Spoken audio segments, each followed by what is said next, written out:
Ha empezado diciendo Patricia el lema de Alberto, bueno, ese lema que lo inventó Alberto, igual, nada da igual, que está puesto en la puerta de la fábrica. Sí. Y es que Alberto era, entre otras muchas cosas, un gran comunicador y un gran, era capaz de generar lemas increíbles, ¿no? Así como cabeceras de revistas, proyectos, o sea, era un hombre que la comunicación para él era fundamental, pero es que lo hacía muy bien, y yo creo que sin su capacidad comunicativa la mitad de las cosas que hizo no hubieran llegado a término, estoy segura. Miren, esto vamos a advertirlo de una vez, esto va a ser una lucha de titanes y me imagino que ya habrá momentos de inmensa tensión, puesto que tanto Camino como yo somos periodistas, somos entrevistadoras y en la entrevista, digamos, quien lleva la voz cantante es el entrevistador, que en mi caso soy yo, así que yo vengo además, para mi honor y para mi privilegio, del Archivo Fotografía Urbana de Caracas. Entonces yo quisiera, antes de empezar esta entrevista, que lo será en toda regla, yo quiero saber quién es Camino, por qué tiene un conocimiento de Alberto Hanaut tan relevante como para que esté aquí hablando de él. Claro. Entonces, ¿cómo es tu propia trayectoria? Claro, yo soy periodista de formación, igual que Alberto, y yo estaba trabajando en el diario El Mundo, yo era bastante joven entonces, era mi segundo o tercer trabajo, y estaba trabajando en el dominical que hacía el diario El Mundo. En aquel momento cambió el director, llegó Alberto, que venía del País, que era el periódico bueno, sigue siendo uno de los más importantes, pero en concreto el dominical que Alberto hizo fue, luego hablamos de él si queréis, seguramente el más importante que se ha hecho en España y también el más difundido, tiraba más de 1 millón de ejemplares. Y Alberto llegó al diario El Mundo a hacer otro dominical, le ficharon porque había hecho aquel dominical tan estupendo en el País y le trajeron para hacer algo parecido. Entonces él estuvo en El Mundo como 3 años, hizo una revista preciosa con lomo que recordaba a la revista Life, tenía una cabecera roja preciosa, se llamaba la revista. Creó ese proyecto en el que yo estaba también, ¿no? Lo pensamos entre todos, pero como digo, Alberto era el creador de la marca y demás, ¿no? Y Alberto estuvo en El Mundo 3 años. Después le quisieron, las cifras de venta no acompañaron, el periódico esperaba más ventas y más tal, y le propusieron cambiarlo, que para él era algo así como destrozar su proyecto. Y entonces le ofrecieron incluso quedarse como redactor jefe, y él dijo, no, yo he venido a hacer esto, de no hacer esto yo tengo otros muchos proyectos, me voy. Y se fue. Y entonces él se fue, yo me quedé aún 1 año y pico, y en un momento él me llamó para realizar un proyecto que no llegó a salir, porque luego hablaremos de esto también, están los miles de proyectos que Alberto hizo y los que no salieron o salieron y no continúan, pero era una cosa increíble de creatividad este hombre, ¿no? Entonces me llamó para hacer una revista cultural que hacían unas tiendas de Madrid de diseño. Entonces yo le hice toda una programación, me lo pasé muy bien, al final nos lo pasamos muy bien haciéndolo, pero no salió ese proyecto y bueno, ahí quedó la cosa. Y como 5 meses después me llamó de nuevo para que me viniera a la fábrica con él a hacer, se había inventado, era la época de las webs, y él quería hacer una web de cultural, y entonces me trajo a la fábrica. Y fue como yo salí del Mundo y me vine aquí, ¿no? Y de aquellas, irse del Mundo, que era un periódico consolidadísimo, junto con El País eran los más importantes, a hacer una cosa de cultura que ni se sabía lo que eran entonces las webs, pues a mí mis padres, por ejemplo, me decían que si estaba loca, ¿no? De irme de un sitio consolidado a otro nuevo, y yo decía, pasan 2 cosas. La primera es que estoy aburrida del periodismo, aunque esa en realidad no es la primera. La más importante es que yo sé que con Alberto no me aburro y aprendo todo el rato. O sea, era un hombre tremendamente inspirador, ¿no? Y no sé lo que voy a hacer, pero sé que el día a día va a ser maravilloso y que el producto que hagamos va a ser maravilloso. Mientras que lo que vino después de Alberto como dominical en El Mundo era para llorar. O sea, después de haber hecho esa maravilla, pues claro, el nivel estaba alto, pero fue muy malo lo que hicieron. Y entonces yo me vine con Alberto. Seguí, entonces la fábrica, siempre el periodismo ha marcado mucho la fábrica, porque casi todos los proyectos que hacemos tienen de una u otra manera que ver con ello. Antes de entrar en eso, quiero volver a un punto que se me quedó y que creo que que es interesante para hacer el perfil de esta carrera, de esta trayectoria. Decías que el suplemento dominical que hicieron en El Mundo evocaba de alguna manera la revista Life. Y justamente una de las características de la revista Life es el centimetraje que desde el comienzo le concedió a la fotografía. No en desmedro del texto, ni muchísimo menos del diseño, pero sí acompañándolo y además, insisto, con un papel muy protagónico en las páginas de la revista. Digamos, quiero hacer énfasis en esto porque de alguna manera va augurando esta forma de irse escorando, diría yo, para decirlo en términos marítimos, digamos, de irse arrimando cada vez más al asunto de la fotografía, hasta llegar a prescindir del texto, digamos que es un viaje hacia hacer cada vez más pequeño el texto en beneficio de lo expresivo y del impacto comunicacional de la gráfica. Bueno, en aquel momento en España, él en el país fue donde empezó a dar mucha importancia a la fotografía. Hasta entonces la fotografía era una cosa completamente secundaria, lo importante eran los textos y la fotografía ilustraba. Alberto ya empezó a hacer esto que ya hizo también en su día Ana María Mois, los fundadores de la editorial Lumen, Óscar Tusquets y Esther Tusquets, que hicieron la colección Palabra y Imagen, que es la primera vez en España en los años 50 que se crea una colección en la que, de libros en la que la imagen, el texto va por un lado y la imagen por otro. O sea, la imagen no ilustra, sino que tiene la misma importancia que el texto, ¿no? Y Alberto estaba muy de acuerdo con esta idea. Y de hecho él, entre otras colecciones, que ahora no continúa esa colección porque tampoco nos fue demasiado bien con ella, pero él rescató esa colección, Palabra e Imagen, y publicamos, junto con Esther Tusquets, que entonces vivía y también se implicó, rescatamos algunos títulos viejos y publicamos nuevos. Pero bueno, trasladado al mundo del periodismo, Alberto lo empezó a hacer en el país y en El Mundo, desde luego, la revista, recordaba Life no solo por la cabecera, sino por la importancia que daba a la fotografía. Y de hecho había encargos fotográficos, cada semana, jóvenes entonces bastante desconocidos como el entonces jovencísimo Chema Madoz. Alberto le encargó una sección semanal. A Matías Costa, a fotógrafos muy jóvenes que a él le gustaban y que hoy son, por no hablar de Alberto García Lix, o sea, el peso que tiene hoy Alberto García Lix es, desde luego, gracias a su fotografía, pero gracias al apoyo incuestionable de Alberto. Y quisiera saber cómo era un día normal en la publicación. O sea, lo que quiero saber es cuál era la actitud y cuál era el talante de Alberto a la hora de decidir qué se va a publicar, con qué extensión se va a publicar.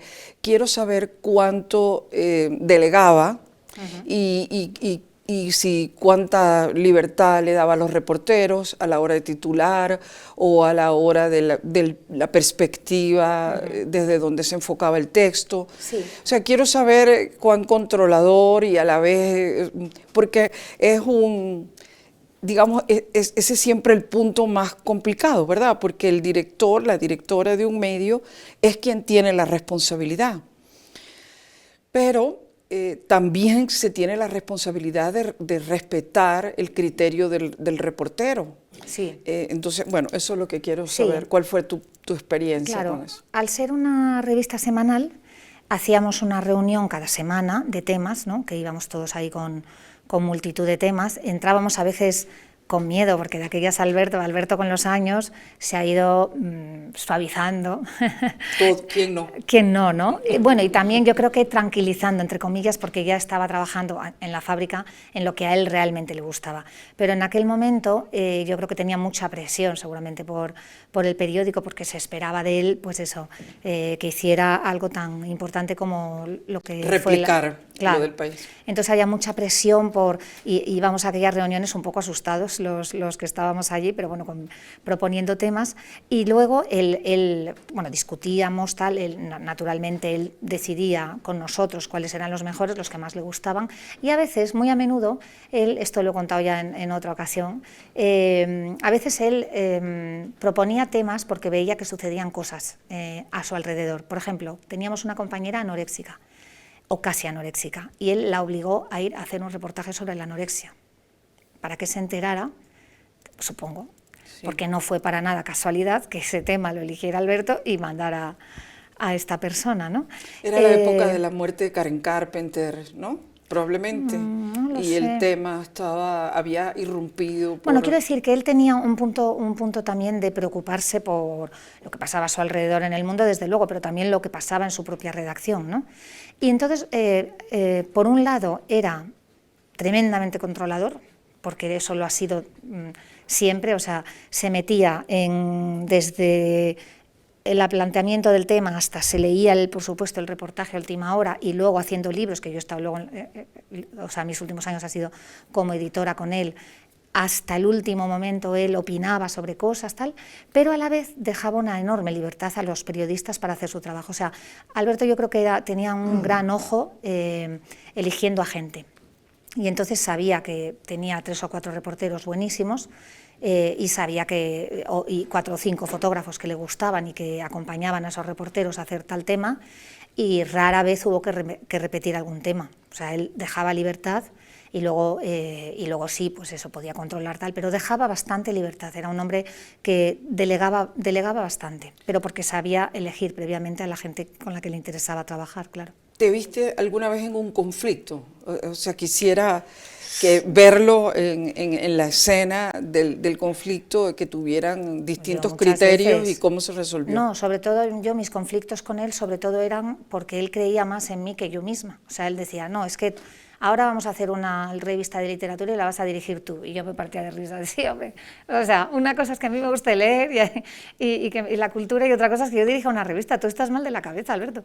Y él, da igual que no lo creas, yo creo que tú tienes que dirigir la revista. Y de repente, pues, era un hombre, lo estaba hablando antes con Carmen, su mujer, que era temible, porque temible en el mejor sentido, porque cuando tenía una idea en la cabeza, él sabía que la iba a hacer, tenía una fe enorme en sí mismo y en que iba a conseguir lograr los apoyos y las ayudas para poder hacerlo. Una revista literaria, por ejemplo, Enge.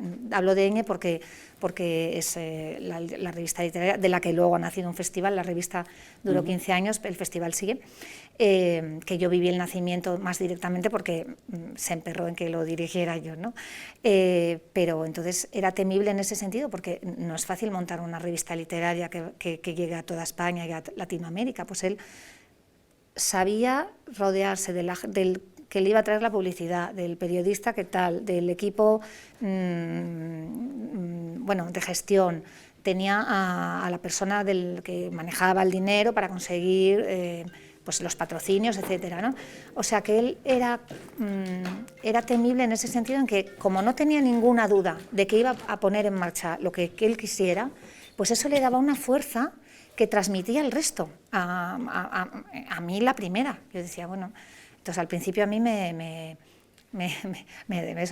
parecía temible, pero luego ya aprendías que con Alberto las cosas además terminaban saliendo, de una manera u otra terminaban saliendo casi siempre bien.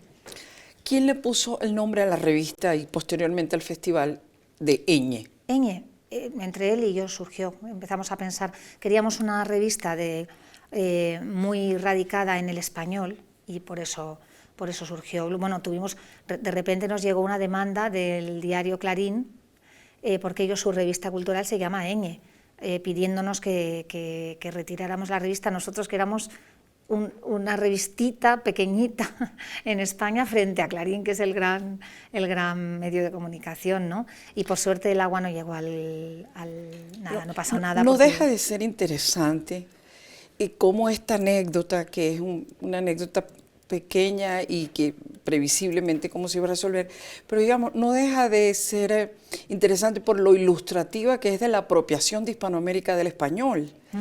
Y por la perplejidad que eso sigue produciendo en España, digo, me parece desde Hispanoamérica, ¿no? Pero, a ver, y vamos al punto de la ñ, porque eso ocurrió en la época en que teníamos que luchar porque había teclados que no traían la ñ. ¿Te acuerdas que hubo, Sí, sí. eso fue un asunto, una arena interesante y una lucha que se dio allí del español, lengua global, de exigir que tuviera una letra que tan importante como que estaba dentro de la palabra que alude a la lengua, Claro. ¿no? Como español. Y me interesa también porque me parece que ilustra o que da muestra de una posición política frente a la importancia del español y frente a la que es la lengua no es la que tiene más hablantes en el planeta, pero sí que es la más unida y, por cierto, creciente en número de hablantes. Me parece que eso que expresa una posición política frente a la importancia que el español tiene y que a veces nosotros mismos no lo hacemos valer, ¿no? A mí, por ejemplo, como hispanoamericana, a mí me sorprende muchísimo que tienda donde entro, hay hilos musicales con letras en inglés y canciones en inglés, o sea, como si España no tuviera un cancionero para dar y prestar. Y veo también, bueno, palabras rarísimas como llamar, no sé, a los calzoncillos de los hombres con un nombre que la verdad no lo he aprendido, pero me asombra que no se llame así. O sea, como te digo, no pienso adherir esa palabra. O lo mismo cuando se trata de productos de de lujo, entonces se llama alto standing. Digo, pero qué necesidad, ¿Qué es teniéndonos, es decir, es como aquella película de un hombre que se inventa un principado para invadir los Estados Unidos y lo logra.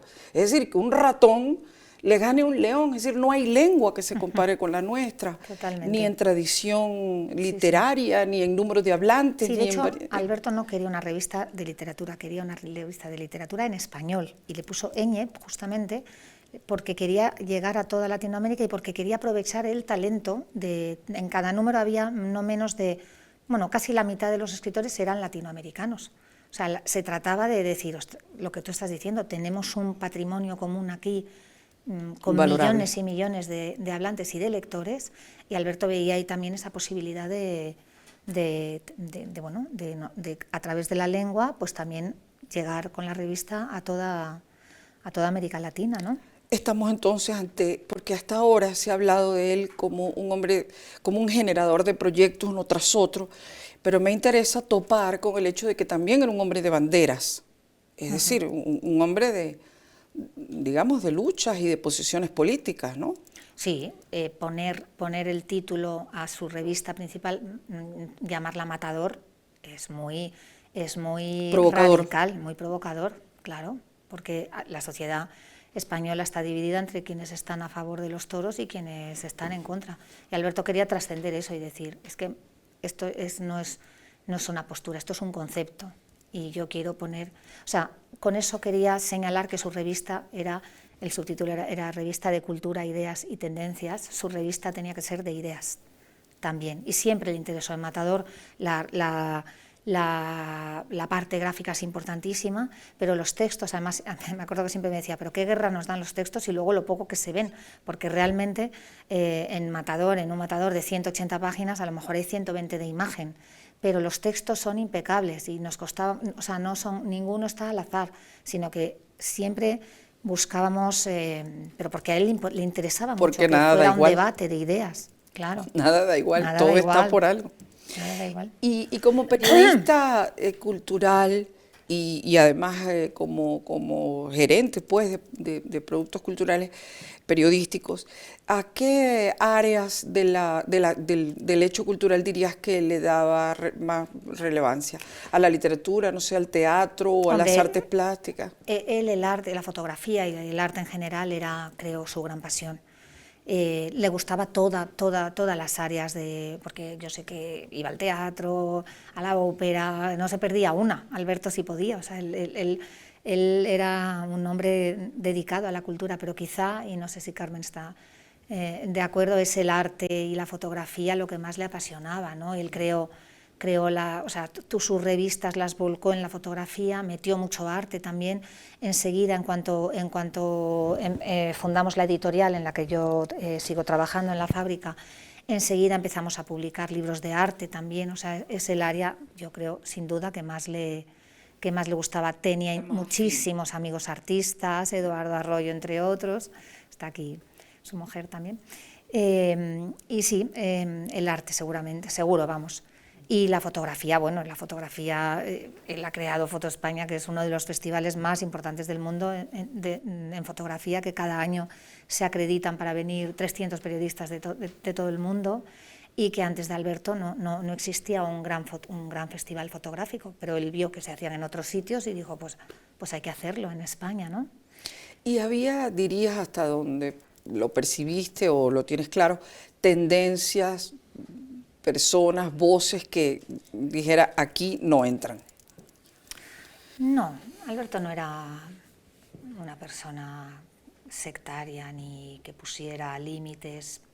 Yo creo que era un hombre muy inteligente y que todo le resultaba interesante. O sea, me contaba ahora Carmen que desde pequeño leía 3 periódicos y empezó a dedicar, porque claro, se aprende muchísimo leyendo prensa, ¿no? Yo también desde pequeña he tenido esa suerte, porque en mi casa se leía prensa. Ahora ya, desgraciadamente, el futuro de los jóvenes es otra cosa, ¿no? Pero entonces yo creo que a él le interesaba todo lo que tuviera que ver con la cultura, y de hecho tenía amigos o sea, de todo tipo de extractos sociales y de todo tipo de sensibilidades. O sea, yo le he visto con fotógrafos que a lo mejor otras personas pues no lucirían a su lado, digamos, ¿no? Y él, o sea, siempre veía talento en la gente, y entonces eso es importante, ¿no? Y no tenía ningún tipo de problema para acercarse a cualquier persona. Nunca le vi rechazar ningún... No digo tendencias, no sé, digamos, aquí no me vienen con, no sé, con versos, versitos, o no vamos a publicar esto. Él tenía sus preferencias, naturalmente, pero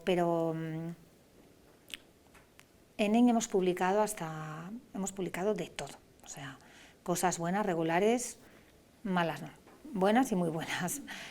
No, pero autores que a él no le gustaban nada a lo mejor, y yo me peleaba con él y decía, pues a mí me gusta mucho, démosle una oportunidad, y luego me daba la razón, y en otras ocasiones no, me decía, pues sigue sin gustarme, pero bueno, si a ti te gusta, ya está.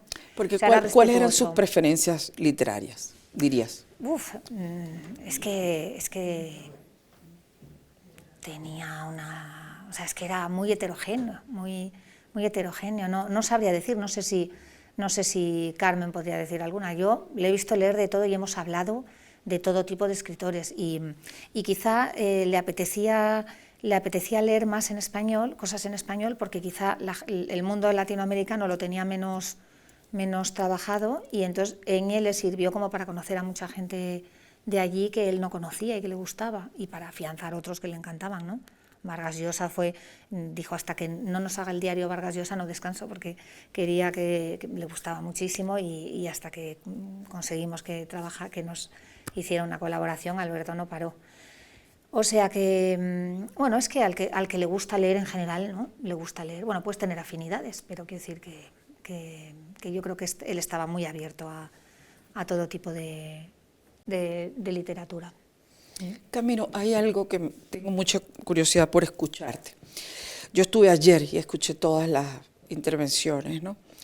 Y yo quisiera saber cuál fue el entorno social, cultural, político, histórico que le tocó a Alberto Henao, porque es una figura excepcional que sin duda ninguna se recorta en una época que también ha tenido que ser excepcional, puesto que sí, estoy consciente de que es una persona dotada de atributos personales muy notables, ¿no? Como la iniciativa impresionante, eso, el talento de detectar talentos, estimular, crear, la persistencia, la capacidad de estudiar, de leer.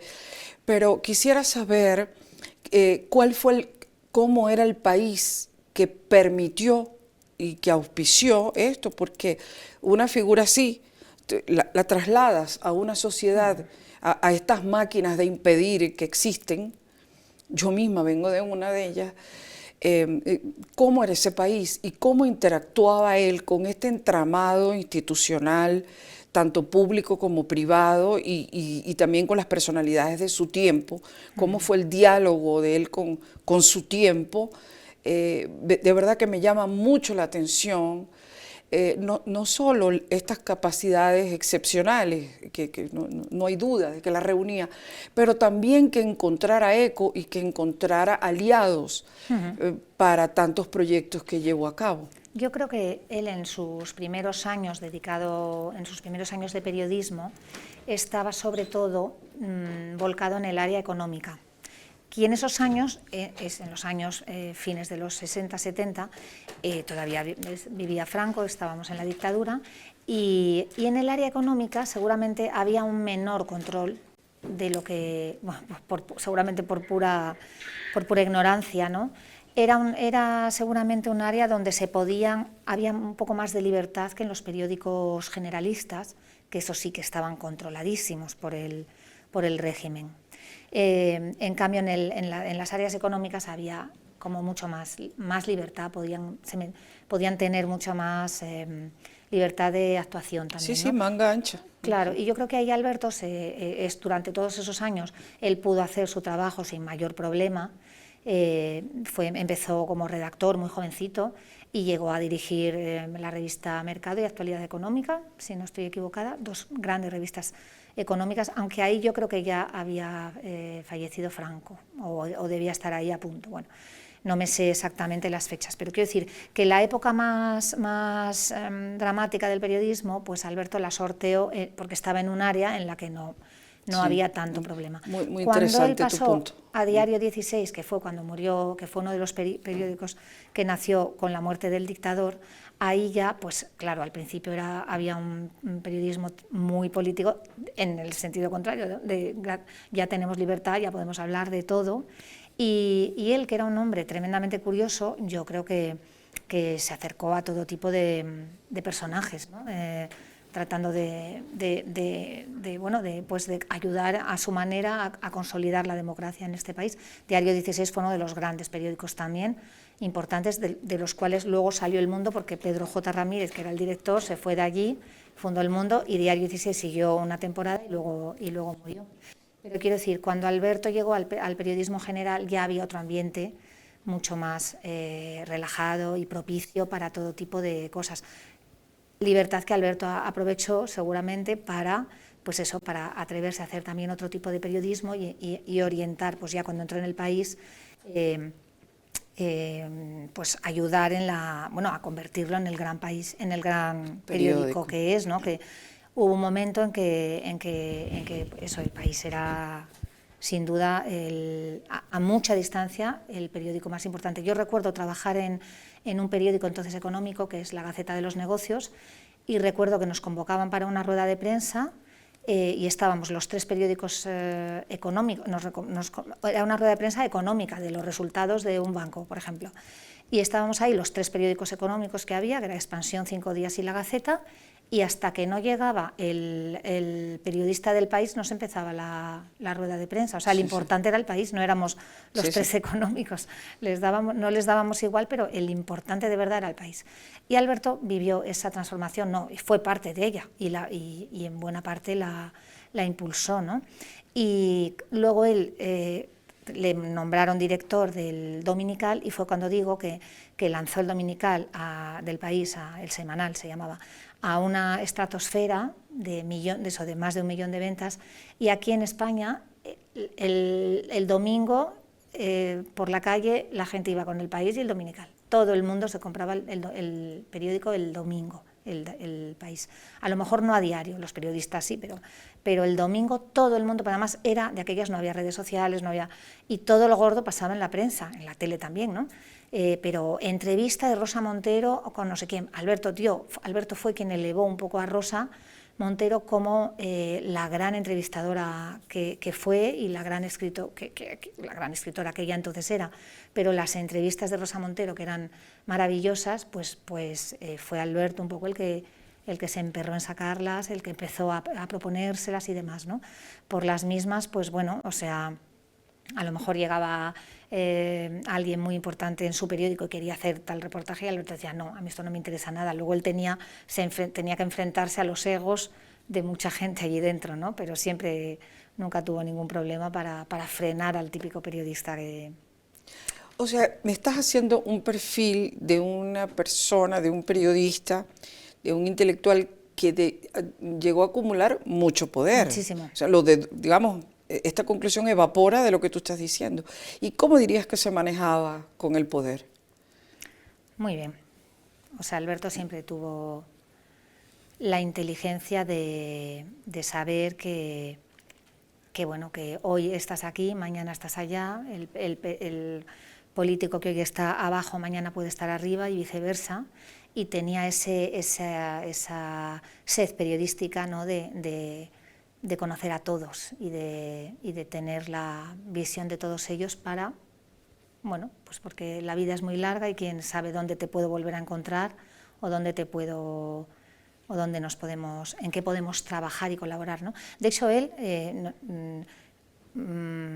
está el poder político y está el poder económico. Alberto, desde que se fue a la fábrica, tuvo claro que él quería hacer un proyecto privado, pero que iba a necesitar muchos apoyos económicos desde lo público y también desde lo privado. Pero él sabía que él no podía montar una... O sea, que hace falta el dinero para montar proyectos de envergadura, ¿no? Y entonces él siempre intentó buscarlos aquí y allá, manteniendo él el timón, o sea, el proyecto lo capitaneo yo. Pues recuerdo simplemente, al lado de la fábrica había un local que era un pequeño local que era de Caja Madrid, en lo que entonces era Caja Madrid, que hoy es CaixaBank, y Alberto empezó a proponerles hacer exposiciones de fotografía, porque dijo, yo quiero hacer una exposición de fotografía, pero necesito que alguien la pague, necesito que alguien produzca las fotos, pague al fotógrafo, etcétera, ¿no? Entonces, con esa capacidad comunicativa que él tenía, pues era capaz de convencer pues al entonces director de cultura de Caja Madrid, oye, ¿por qué no hacemos una exposición tal, y tú tienes aquí tu logo, invitas a tu gente tal, y después, oye, ¿y por qué de esto no hacemos un libro? Y así surgió la colección Fotobolsillo, que es la decana de la fotografía española en pequeño formato, lleva 30 años y más de 100 autores, unos cuantos venezolanos, gracias al Archivo Urbano, por cierto. Sí. Pero surgió un poco porque Alberto veía esas... O sea, él tenía las ideas, pero era un empresario también, tenía muy claro que necesitaba tener las fuentes de las que tirar, y entonces él siempre se preocupó por tener una buena relación con el poder financiero, como es lógico, y inevitablemente el político también, porque también es necesario para muchas iniciativas, ¿no? Bueno, pues nosotros ahora trabajamos mucho con la Comunidad de Madrid, con el Ayuntamiento, porque claro, por ejemplo, te pongo un ejemplo muy fácil, hemos publicado un libro enorme, debe de estar por ahí, que se llama Madrid, es así de gordo, son 300 fotos o más históricas, bueno, que empiezan en el siglo, con los principios de la fotografía y llegan hasta el día de hoy, que es un libro maravilloso porque tiene unas fotos de Madrid increíbles. Bueno, de hecho lo hemos agotado y reeditado un par de veces. Y no lo podemos reeditar más. Entonces, ¿qué sucede? Que ese libro en derechos tiene un precio completamente inasumible para nosotros, para una editorial pequeña como es La Fábrica. Entonces, ¿qué teníamos que hacer? Convencer al Ayuntamiento de Madrid de que se ocuparan ellos de los derechos, porque vendiéndoles la idea de, si es que no vas a tener un libro tan bonito y mejor hecho como este, para tener de regalo institucional, para tal. Entonces, lo empezamos empezó esto, intentamos venderlo, han pasado varios alcaldes y finalmente se consiguió con Manuela Carmena. Y entonces nada, bueno, y luego se ha reeditado con el actual alcalde. Quiero decir que Alberto tenía muy claro que para hacer ese libro no podíamos nosotros, necesitábamos el apoyo institucional del Ayuntamiento decía él, ¿a quién le puede interesar este libro? Al Ayuntamiento, porque le vamos a hacer un producto precioso y ellos tienen que asumir los costes de los derechos de autor, que eran una barbaridad, y la fotomecánica, porque es un libro enorme, y entonces era especialista en ese tipo de cosas, bueno, en muchas, ¿no? Pero en decir, bueno, necesito el dinero y cómo se lo vendo para que sea interesante también para él, ¿no? Entonces, por eso, cuando hablas de la cercanía a los poderes, pues claro que sí, pero en el mejor sentido de la palabra, ¿no? Sí. O sea, él tenía clarísimo que tenía que acercarse a todos los poderes para poder, todo con el fin de poner en marcha sus proyectos y disfrutar con ellos y aportar cultura a la ciudad. Otra conclusión de lo que estás exponiendo es que del mismo palo de las habilidades como comunicador, como periodista, se derivaba el de los talentos como gestor cultural, ¿no? Sin duda. Es como que, exacto, que todo es un relato que haces, una manera de convencer, una manera de poner prioridades. Él, yo creo que sobre todo era una persona que lo que quería era vivir de lo que a él le gustaba. O sea, él quería, en un momento dado, cuando terminó la relación con el mundo, fue cuando él se permitió, yo creo, ya por fin dedicarse a lo que de verdad le gustaba. Bueno, siempre lo había hecho, ¿no? Pero vivir de lo que realmente a él le gustaba, que era la cultura, la fotografía, el arte. En eso tenía a una gran compañera de viaje, que es su mujer, Carmen, con la que ha vivido toda su vida, porque Carmen comparte los mismos intereses y entonces son dos personas que disfrutaban enormemente de lo que hacían. Y cuando ellos disfrutaban es que, por ejemplo, a Alberto le encantaban los toros. A las 6 de la tarde en mayo, que es la Feria de San Isidro, él ponía la excusa más peregrina, tengo dentista, tengo no sé qué, y se iba a los toros, y lo sabíamos todo el mundo en la redacción. Y eso entonces era poco menos, o sea, irse de un periódico, fue el primero que lo hizo, irse del periódico, antes de las 8 ya te miraban mal. Y nos íbamos los del Dominical, porque los del Dominical no teníamos por qué quedarnos hasta las 10 de la noche todos los días, no había un cierre que hubiera que actualizar la portada del día siguiente, y nos miraban ya fatal, yéndonos a las 8, 8 y media, no te digo cuando empezó Alberto a irse a las 6, o sea, lo ponía en verde a caldo, pero es que le daba igual, decía, es que yo quiero disfrutar y vivir. Por las mismas, si un día había que quedarse, por supuesto, hasta las 4 de la mañana, ahí estaba él el primero, ¿no?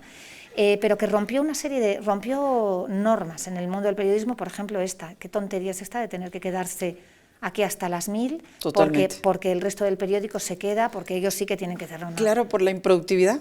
Claro. Y finalmente cuando hacen las cosas ya están exhaustos. Claro, completamente absurdo. Sí, o en la fábrica, lo comparto. En la fábrica, en un momento dado,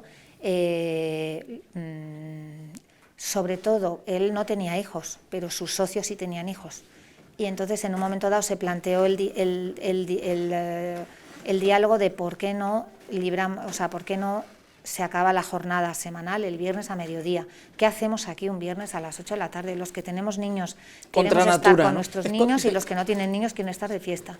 Y Alberto, pues tras un debate, lo aceptó. O sea, cambió ese tipo de normas también, ¿no? En el periodismo, o sea, muchas. Fue pionero en la semana laboral de 35 horas. Claro. Bueno, y había semanas que en la de 50, también te digo, porque cuando había que lanzar un proyecto, él era el primero que estaba allí al pie del cañón, por supuesto, pero no había horarios, trabajábamos como negros, eso también, o sea, la pasión... Hay que decirlo. La pasión era importante también para Alberto. Ahora quiero hablar de los lectores, de las audiencias. Nos estás hablando de productos periodísticos innovadores, rupturales. ¿Cómo fue la respuesta de las audiencias? Porque nosotros, digamos, los periodistas o los que escribimos, los que tenemos tribuna, digamos, hacemos a las audiencias, pero las audiencias también nos hacen, ¿no? Y tener esa sensibilidad, ese oído atento a lo que las audiencias, o sea, hasta dónde podemos llevar a las audiencias en asuntos provocadores. Quisiera oírte hablar de eso, qué sintieron ustedes frente a los productos que proponían y cómo respondían, bueno, las audiencias y también los anunciantes, que son un sector muy importante de este oficio. Bueno, yo creo que Alberto lo que hacía él era un hombre muy elegante y con mucho gusto. Y entonces todos los productos que él hacía, todos, desde un libro hasta un festival, tenían todos una clase, digamos, ¿no? Entonces él ponía su producto en circulación. Y luego, ¿cómo lo percibe la gente y qué feedback nos llega? Pues yo creo que depende mucho también, depende de las circunstancias. Quiero decir, antes estaba hablándolo con Carmen, hablamos mucho de los productos, de todos los proyectos que han tenido éxito con Alberto, ¿no? Pero hay otros muchos igual de buenos que no llegaron a término o murieron. Hablábamos, por ejemplo, de la revista Room, que era una revista que pensó para hoteles, una revista de viajes, para que en vez de la típica revista fea que hay en muchos hoteles, hubiera una revista bonita, ¿no? Con reportajes de viaje, con un diseño precioso, se llamaba Room. Bueno, pues Room, que era tenía una altísima calidad en imágenes, en textos, en ideas, tenía recetas de cócteles, bueno, cosas muy de vividor y de persona que le gusta viajar, ¿no? Pues no tuvo éxito, no conseguimos, quien la veía le gustaba mucho, pero no conseguimos, hay una parte de negocio que es importante, independientemente de que algo se perciba como algo maravilloso, necesitas que haya una fuente de financiación que apueste por ello, ¿no? Nos ha pasado con Ojo de Pez, una revista de fotografía maravillosa, pues también, bueno, Ojo de Pez duró bastantes años, pero en un momento dado tampoco tuvo el apoyo de los anunciantes y murió. Quiero decir que lo que tenían en común todos los productos, ya lo he dicho, es la calidad. Y de hecho eso nos ha vuelto en algún momento, por ejemplo, ahora en la editorial que hacemos en la fábrica también hemos apostado, por supuesto, desde el primer momento por la calidad, y ya tenemos de repente empresas que vienen a decirnos, oye, yo creo que me hagas un libro, porque yo creo que me hagas un matador, porque yo sé que me vas a hacer un producto de calidad. Entonces la calidad es una apuesta a largo plazo, a larguísimo plazo, diría yo. Pero 15 años después, cuando tú ya tienes tu carta de visitas, ¿no? tu tarjeta de visitas son un catálogo de libros de primerísimo orden, maravillosos todos, o de calidad contrastada y de premiados. Todos los años nos dan algún premio en el ministerio al libro mejor editado, todos no, pero muchos sí. Pues eso crea un caminito, ¿no? Te crea una fama de en esta casa hacen buenos libros. Y entonces ahora estamos empezando, entre comillas, a recoger las mieles. O sea, después de muchos años yendo nosotros a buscar libros para poder hacer otros libros, ¿no? Muchas veces haces libros que dan dinero para luego poder hacer un libro que no te va a dar dinero, pero que quieres tener en tu catálogo. Pues ahora son muchas empresas las que vienen a nosotros a que hagamos libros de calidad, ¿no? Entonces, decías tú, pues, ¿cómo percibe la gente las cosas? Pues yo creo que con el tiempo y la cantidad de proyectos que ha hecho la fábrica, impulsados por Alberto, pues se ha creado ese marchamo de calidad, que es lo que hace lo que nos da una cierta libertad. Pero dicho eso, la lucha diaria de tener que conseguir financiación para cada proyecto, eso es una lucha diaria en la que seguimos trabajando y con éxito desigual. Quiero decir que a veces los mismos proyectos maravillosos van adelante y otros proyectos son igual de maravillosos, como era eso, Room o tantos otros que hemos hecho y no han ido adelante. Bueno, pues no siempre... O sea que se puede afirmar que tanto en el periodismo como en la gestión cultural, como en el ámbito comercial, el señor Arnaut ejerció una pedagogía de la exquisitez.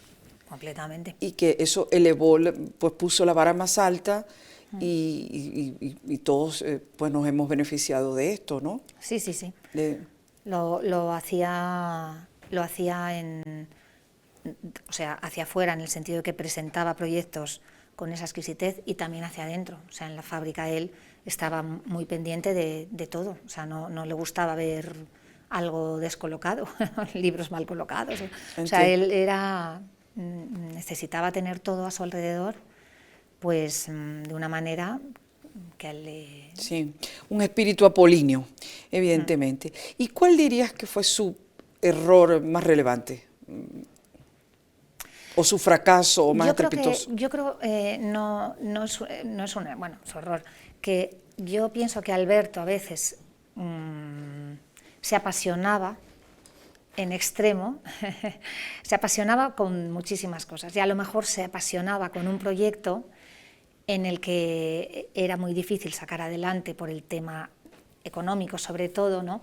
Y él se empeñaba y se empeñaba y se empeñaba, y que esto tenemos que sacarlo, tal y cual, y a veces a lo mejor dedicaba más esfuerzos y más recursos de lo que se debía a tal proyecto y no los dedicaba a otros. O sea, era un hombre de extremos en el mejor sentido, ¿no? y de pasiones.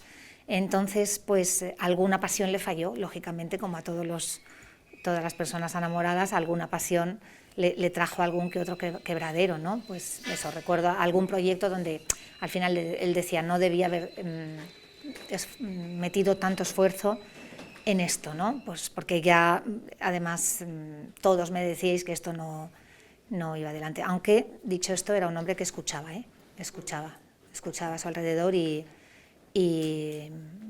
o sea, no era un hombre que impusiera. Imponía cosas, pero escuchaba también. Y eso tiene mucho mérito. ¿Dirías que tuvo discípulos, que dejó una escuela? Yo creo que su gran escuela es la fábrica, y de hecho las grandes empresas de gestión cultural que hay en España, todas tienen exfabricantes al frente, o todas grandes instituciones como la Casa Encendida están dirigidas por fabricantes, o exfabricantes, mejor dicho. O sea que sí, yo creo que hay una clara manera de hacer que es un poco una marca que llevamos todos los que estamos en la fábrica. ¿Y de los periódicos no salió gente, digamos, de su escuela? Su paso por el periodismo fue muy importante, como hemos hablado, pero él no tenía intención de crear escuela en el periodismo. Yo creo que el periodismo fue algo que a él le ayudó a poder... Bueno, le gustaba muchísimo, he dicho, él era periodista de formación y, como digo, leía la prensa sin parar y demás, pero yo creo que el periodismo le ayudó a hacer lo que realmente quería, que era dedicarse, poder vivir de la cultura, que es lo que a él de verdad le gustaba. O sea, el periodismo fue el camino para llegar a eso, ¿no? Y el camino también que le permitió trabar amistades que sin duda luego y tejer redes de personas que sin duda luego le ayudaron en su proyecto en la fábrica, ¿no? Pero yo creo que el periodismo era algo, digamos, secundario. Lo importante para él era la cultura. ¿Y es tu misma ruta? Bueno, yo abandoné el periodismo porque es una vida de locos, o sea, es una vida para gente joven, y ya sabes las 3 Ds, ¿no?, del periodista: divorciado, deprimido y dipsómano. Todos no, pero es así. Entonces, yo en cuanto Alberto me llamó, dije, me voy con Alberto, y encima me saca de esta locura que es el periodismo, feliz. Así que, bueno. Bueno, me ha encantado escucharte, Camila. Y a mí también, a ti. Gracias. Estoy segura de que la audiencia está encantada con tus memorias. ¿Has pensado escribir sobre esto, hacer una memoria o algo, un testimonio? En principio no, pero nunca se sabe, nunca es tarde. Creo que tienes un material muy valioso. Quizá algún día. Muchísimas gracias. Gracias, Milagros. Muchísimas gracias.